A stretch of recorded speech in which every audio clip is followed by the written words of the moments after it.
खेसारी लाल यादव अपनी दरियादिली के लिए जाने जाते हैं और खेसारी को किसी का दर्द अगर दिख जाए तो वो उसकी मदद किए बगैर नहीं रहते।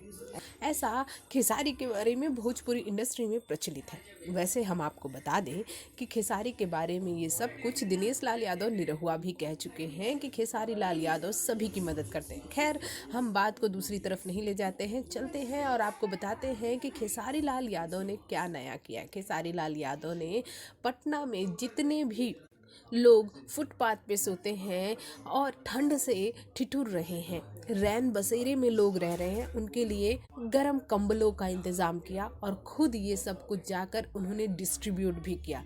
लोगों के बीच गए और जैसे ही लोगों ने खेसारी को देखा वो चौंक गए, क्योंकि उन्हें एक्सपेक्ट ही नहीं था कि खेसारी लाल यादव उन्हें कंबल बांटने आएंगे। खेसारी ये काम अपने आदमियों से भी करा सकते थे, लेकिन खेसारी ने वहां जाकर सभी का हाल समाचार पूछा और ये कहा कि कोई तकलीफ हो तो मेरे आदमियों से कांटेक्ट ज़रूर कीजिए। वैसे भोजपुरी में इस साल अभी तक किसी भी एक्टर ने गरम कंबल लोगों के बीच नहीं बांटा और खेसारी हर साल ये काम करते हैं। क्या कहेंगे आप हमारे इस रिपोर्ट के बारे में? कमेंट बॉक्स में कमेंट कीजिए, साथ ही चैनल को सब्सक्राइब करना बिल्कुल ना भूलिए।